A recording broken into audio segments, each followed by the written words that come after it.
De modo particular, nesta semana, dentro do tempo pascal, sobre o discipulado do amor. E praticamente foi a tônica de todos os evangelhos nesta semana. E é bom lembrar, hoje é sábado, fechando essa semana, alguns pontos importantes. E eu gostaria de fazê-lo recordando. A partir de segunda-feira, João vem nos falando no capítulo 14, 15, por exemplo: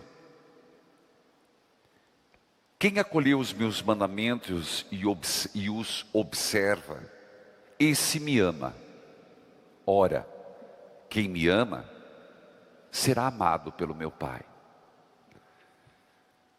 Na terça-feira, nosso Senhor, dentro dessa mesma temática, diz: deixo-vos a paz eu vos dou. Não como o mundo a dá. Não se perturbe, não se intimide o vosso coração. Na quarta-feira, só estou pegando as frases que nós trabalhamos e ao mesmo tempo para te fazer uma continuidade. Na quarta-feira nós tivemos uma missa especial, que foi Nossa Senhora de Fátima. Mas o Evangelho nos dizia: eu sou a videira, meu Pai é o agricultor. Permaneçam em mim. E aquele que dá fruto, Ele corta para que dê mais fruto. Na quinta-feira, como o Pai me amou, também eu vos amo.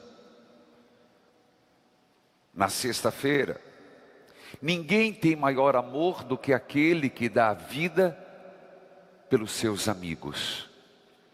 Portanto, se você observar, e não sei se você participando da missa diária, percebe que é a oportunidade, principalmente agora nessa Páscoa, de nós refletirmos vários aspectos dessa escola joanina, a escola do amor.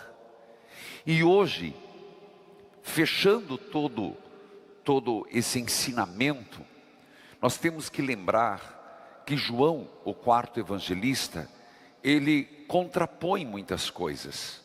Ele é o dos contra, vamos dizer, para ser compreensivo a você. Já no início do seu evangelho, ele começa a contrapor a luz às trevas, com muita clareza. Jesus veio como luz, eles optaram pelas trevas. João também trabalha o tema da vida e da morte, da luz, da escuridão, e não diferente do amor e do ódio. São elementos para nos colocar nas nossas escolhas. São elementos que nos são apresentados, como diz no Antigo Testamento, todos os dias. Nós temos a possibilidade de escolher entre a vida e a morte, o bem e o mal, o certo e o errado. E essa possibilidade, nós temos que fazer essa escolha, ela tem que ser feita a partir do quê?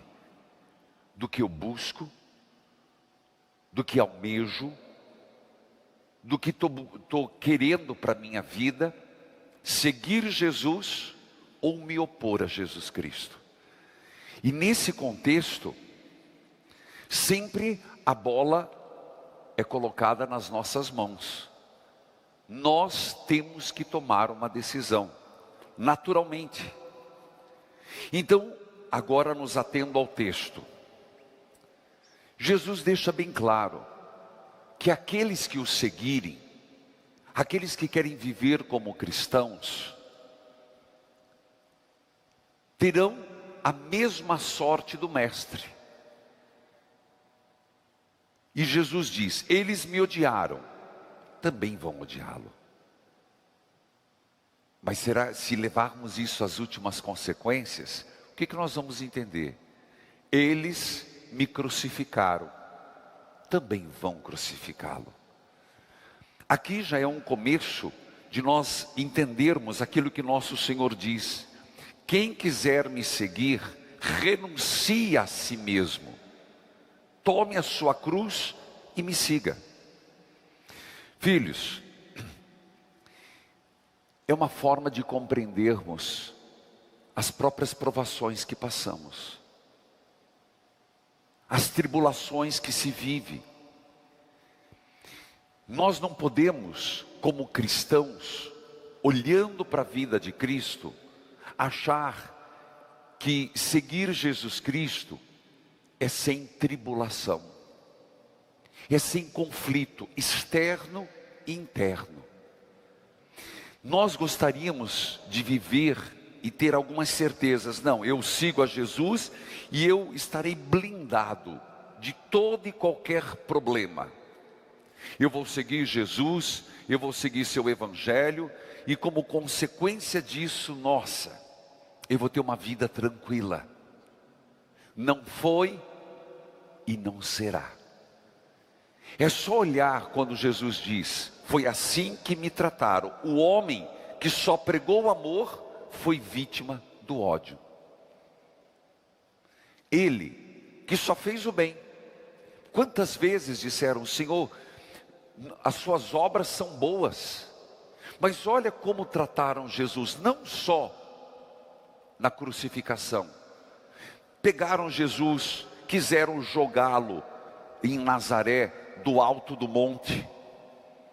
Depois, caluniaram nosso Senhor Jesus Cristo, inventaram infâmia, beberrão, comilão, endemoniado. Os próprios parentes de Jesus achavam que ele estava louco, quiseram interná-lo no hospício. Então, se você olhar para a vida de Jesus, você vai ver a vida inteira, ele, que era amor, foi tratado com ódio, com preconceito, até na sua cidade. E não é ele, o filho de um carpinteiro? E se olharmos para quem o segue, olha o que ele diz no evangelho de hoje: o discípulo não é maior que o mestre. Então, se olharmos para a vida dos apóstolos, olha a grande maioria, com raras exceções, morreram decapitado, crucificado de cabeça para baixo, dado às feras, martirizados. Portanto, se nós olharmos a igreja, os mártires de hoje, a igreja que sofre, a igreja que padece, a igreja que não é compreendida, nós às vezes gostaríamos, mas por que a igreja não abre, deixa de falar isso? Isso não faz bem. Isso para quê? Cuida da sacristia que está bom demais. Não é assim. Existem assuntos espinhosos e a igreja não está à cata de aplausos. Ela é mãe, ela é mestra, a exemplo de Jesus. Então a igreja tem certos temas que são espinhosos, mas ela tem que se pronunciar sobre a vida, sobre a injustiça, sobre os maus tratos. Por isso você vê um Papa Francisco que tem uma espiritualidade, ele é jesuíta, profunda. Papa Francisco que você percebe uma simplicidade, ao mesmo tempo uma humildade, ao mesmo tempo uma profundidade espiritual. Mas nas suas palavras, ele constantemente está cutucando. E não podia ser diferente. Incomodou o mundo quando tocou no assunto dos migrantes, daqueles que eram levados em embarcações. Hoje não se fala em virtude do Covid, mas a igreja que levantou todo o questionamento em relação à Amazônia não agradou. A igreja que levanta o assunto do aborto não agrada. A igreja que levanta o assunto das células tronco, da inseminação artificial, não agrada. E eu sei que tem muitos católicos que dizem: isso não é assunto da igreja. Quando o assunto é vida, quando o assunto é humanitário, quando o assunto é o evangelho, a igreja não pode se calar. E naturalmente, se o mundo vos odeia, sabei que primeiro odiou a mim. Então é exatamente essa dimensão que é importante nós percebermos. Eu coloquei na vida de Cristo, coloquei na vida dos apóstolos, ainda vou apresentar mais, e na vida da igreja hoje, temas atuais. Se você olhar, por exemplo, para os apóstolos, se você olhar, por exemplo, para um Paulo mesmo, quando faz o balanço da vida, ele diz: recebi tantas chibatadas, naufraguei, vivi na prisão, passei fome, passei frio. Agora vamos trazer para as nossas vidas o que nós esperamos. Uma vida tranquila? Uma espiritualidade ou um segmento de Jesus sem espinho, sem cruz, sem tribulação, sem dificuldade. E quando eu falo isso, não é só a primeira grande dificuldade, ela não é de fora para dentro, ela é interior. São os nossos conflitos internos. Veja, se o mundo vos odeia, também me odiarão. E eu vos apartei. Na verdade, pelo batismo, ao sermos batizados na Santíssima Trindade, no Pai, no Filho e no Espírito Santo, de alguma forma nós somos apartados, reservados, escolhidos para viver de forma diferente. Mas será que vivemos?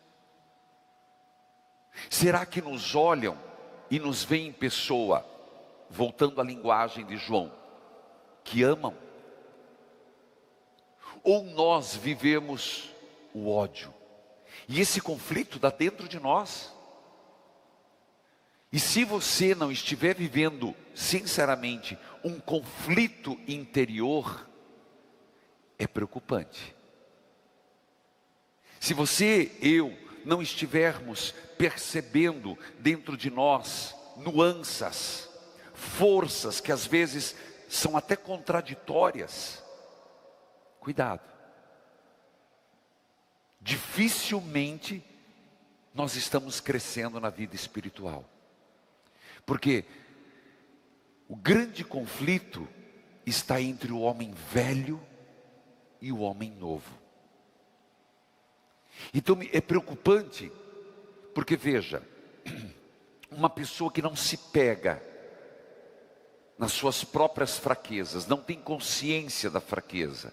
Você sabe por quê?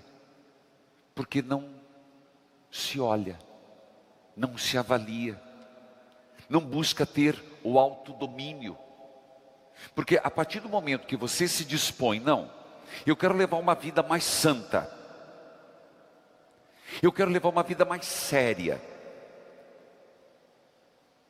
Isso não quer dizer que as velhas práticas desaparecem, a sombra desaparece, os sinais de morte desaparecem. Então o que isso leva? Leva a você constantemente ficar, puxa, aqui eu consegui, aqui eu não fui bem sucedido.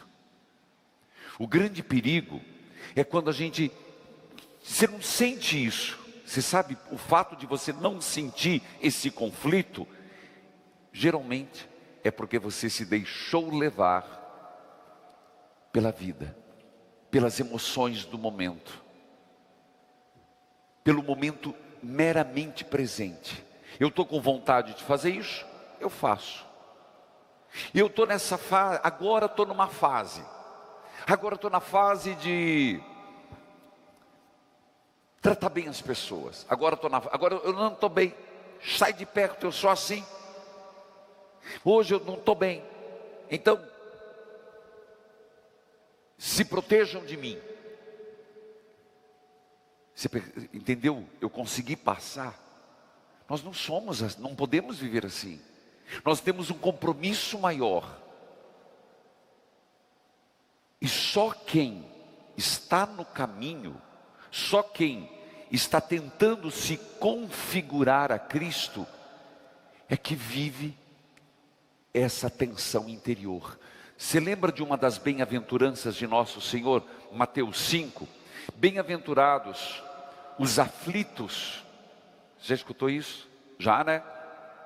Uma das 8 bem-aventuranças. Essa aflição que eu estou falando. Bem-aventurados os que vivem aflitos. E essa aflição é de quem está buscando. É esse ter consciência de que sei o que quero. Caramba, faço o que não quero. É perigoso, meus irmãos. É muito perigoso nós acharmos que a ausência desse conflito interior significa paz.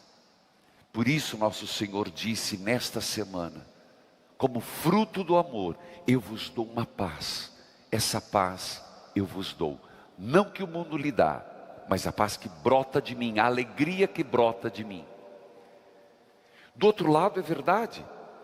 Eu falei de algo interior. De algo que nós temos que, você, eu, nós temos que nos olhar interiormente e perguntar: realmente, eu estou buscando? Ou é, deixa a vida me levar, vida leva eu? Existe isso dentro de mim e de você? Isso significa, estamos no discipulado.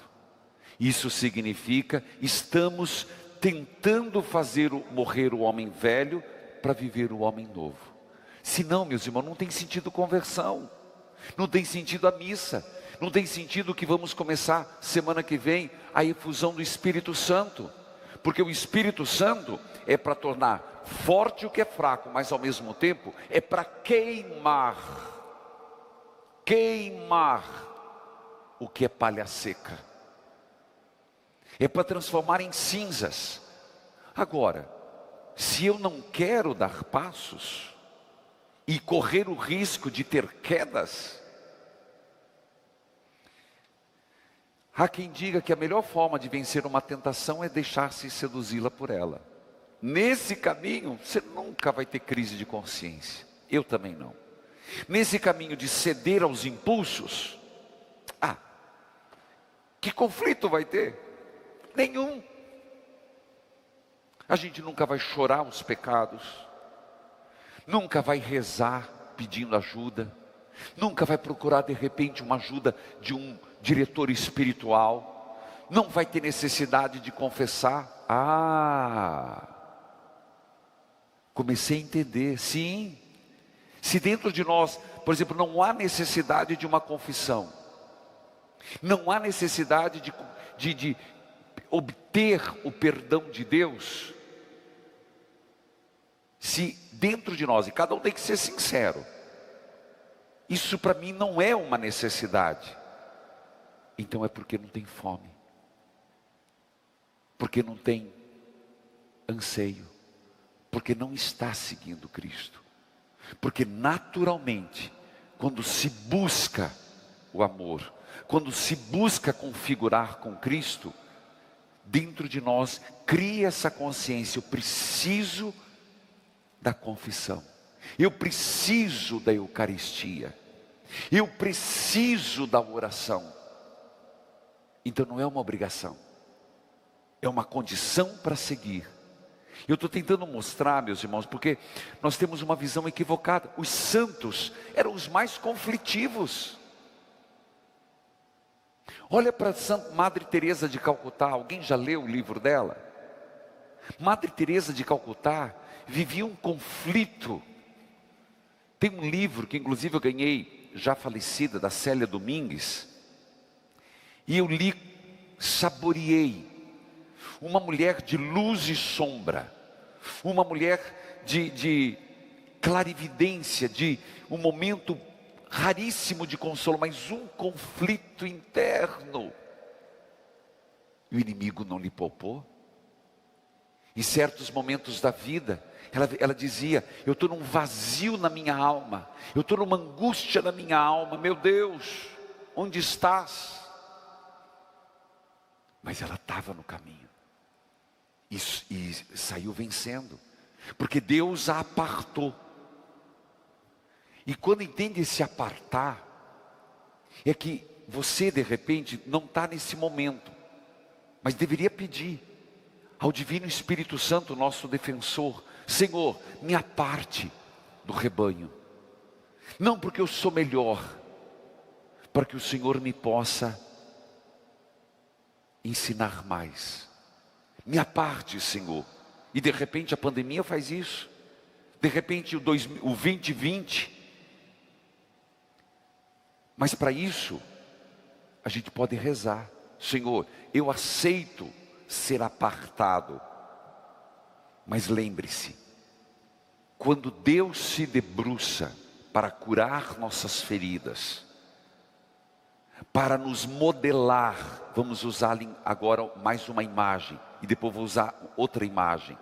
Quando o Senhor nos pega como barro, Ele na mão do oleiro, se Ele quer fazer uma obra-prima, Ele vai ter que tirar todas as imperfeições. Entendeu a tribulação? Entendeu os conflitos? Entendeu às vezes essa aflição? Bem-aventurados os aflitos. É o Senhor com os seus dedos, tirando os pedregulhos, tirando as palhas do barro, tirando as imperfeições, modelando, mexendo, sovando. O barro precisa ser sovado. Filhos, é essa realidade que João está nos colocando. Eu vos apartei, o mundo vai vos odiar, e na verdade o mundo não vai compreender. Quantas e quantas vezes uma alma delicada, e de repente eu estou falando para muitos que estão me acompanhando, almas delicadas, almas que estão sendo sovadas, esmirilhadas, use o termo que você quiser, trabalhadas, não são compreendidas nem dentro de casa, não são compreendidas nem entre os seus. Não é porque a pessoa quer dar uma pinta ou um jeito diferenciado de viver, é natural. Filhos queridos, nesse contexto, não podemos esquecer que nessa escola do amor da semana, o Senhor nos disse, e aqui usando uma outra imagem que foi de João esta semana, fechando essa semana: vocês, eu sou a videira, vocês são os ramos, permaneçam em mim. Várias vezes nesse evangelho que foi de quarta-feira, em outros momentos, nosso Senhor diz: para que produzais frutos, e para que produzais mais frutos eu preciso cortar. O Pai corta, o Pai poda. Me diga qual poda que não dói.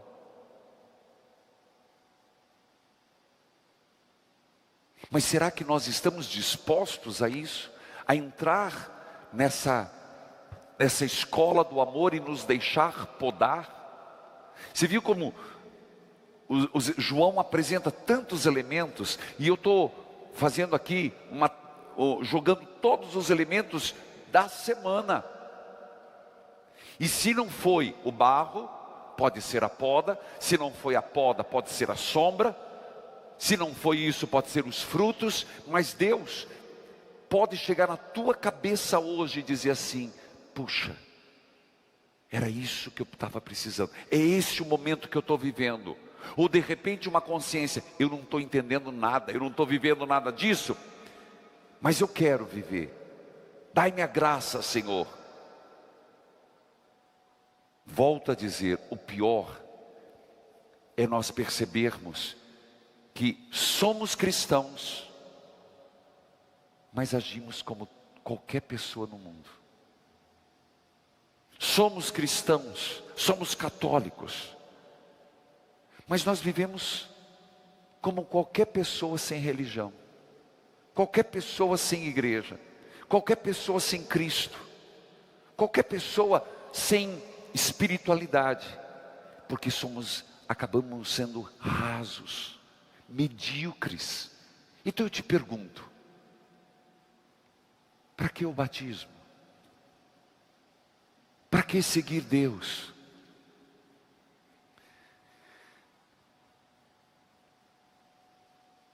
O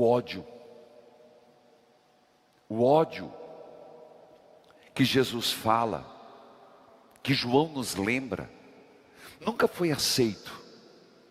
Se você lembrar no Gênesis, quando no tempo de Salomão, eles quiseram entender onde que veio o ódio, onde que veio o assassinato, eles lembram de Caim e Abel.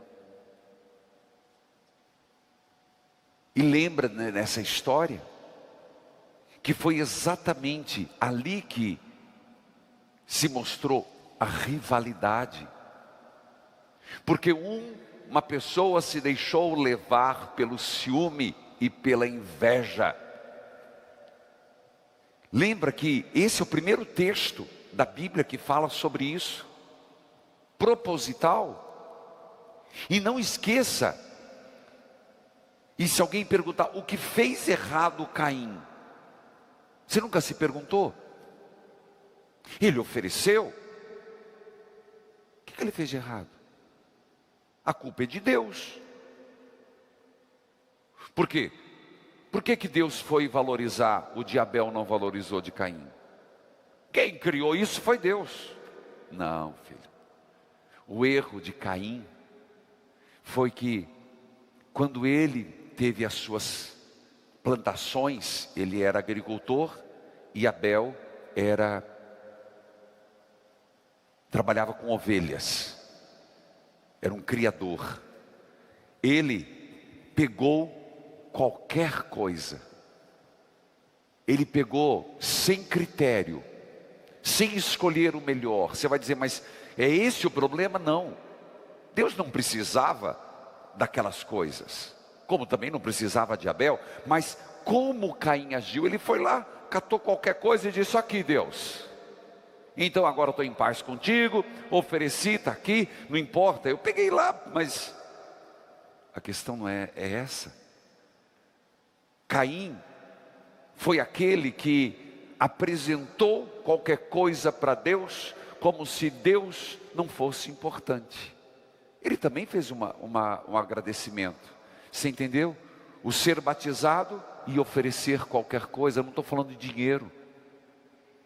Ser da igreja e oferecer as sobras, e eu não estou falando de dinheiro. As sobras do meu eu, as sobras do meu amor. Bom, há quem viva assim dentro de casa, né? Você oferece fora, é uma pessoa maravilhosa, simpática, sorridente. Nossa, essa pessoa é um gentleman. Dentro de casa, um cavalo. Dentro de casa é horrendo. Sempre sisuda, sempre sisudo, sempre amargo, oferecendo, sabe? Eu tenho que fazer. E aqui eu quero coisas simples como: tem que cozinhar. Não aguento mais, mas tem que cozinhar. Tem que trabalhar. Chego em casa, estou cansado, trabalhei o dia inteiro, esse povo não fez nada, eu tenho que dar atenção para os meus filhos. Sobra. E você vai dando sobras. Caim fez isso com Deus. Nós fazemos às vezes isso com Deus. Abel foi do contra. Aqui volto a dizer, não é o valor da ovelha, mas ele ofereceu para Deus o que ele tinha de mais precioso. Ora, os próprios reis magos ofereceram aquilo que era mais precioso: ouro, incenso e mirra. Vamos lembrar de outra, Maria, aquela que se ajoelhou aos pés de Jesus, a irmã de Marta, me refiro a essa, e de Lázaro, ofereceu o que ela tinha de melhor.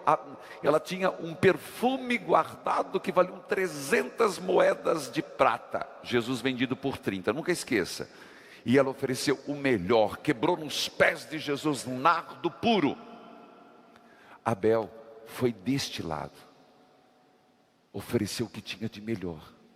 Então a culpa não é de Deus, é da forma como às vezes nós queremos enganar Deus, a forma como nós queremos viver uma religião descomprometida, a forma como nós queremos oferecer nossas sobras. Se isso não serve na vida comum, como eu disse, quem faz isso em casa, meus irmãos, está acendendo todo dia o graveto de viver o inferno. Se isso não dá entre seres humanos, imagina para Deus. E foi aí que Caim, quero voltar aqui, Caim, ao invés, e Deus disse, deu chance para Caim, ele foi lá e cortou, ele foi lá e disse: Caim, não é assim.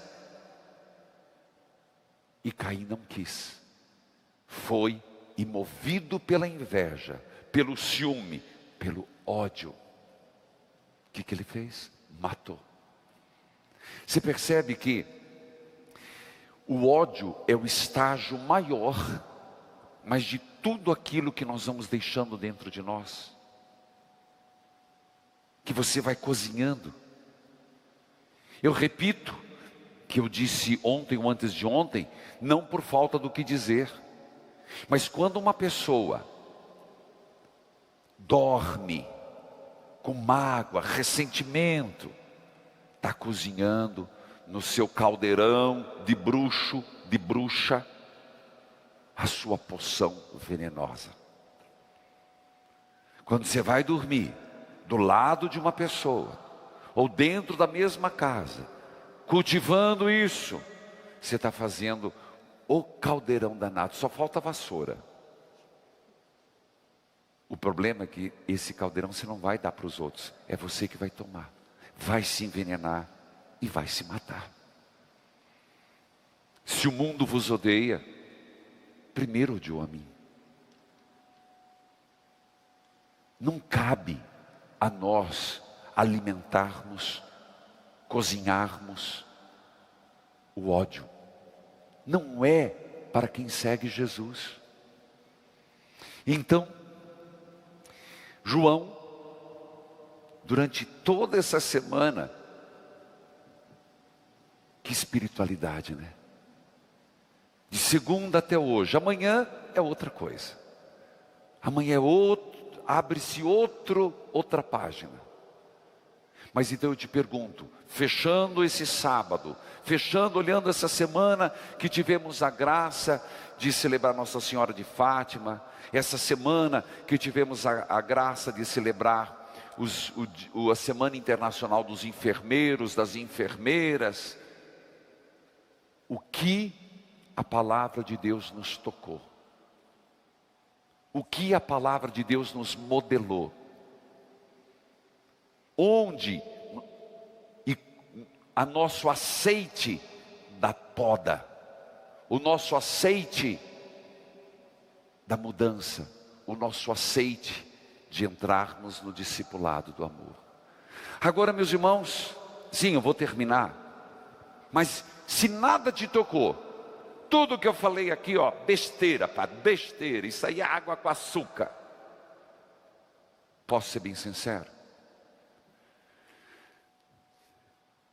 você está pior do que quem está entubado. Você está pior do que quem pegou Covid. Porque nós acreditamos e rezamos para que essas pessoas voltem à vida. Mas quem nada te tocou, é porque você está mais morto do que vivo. Pelo menos na graça de Deus. Amém. Elevemos a Deus as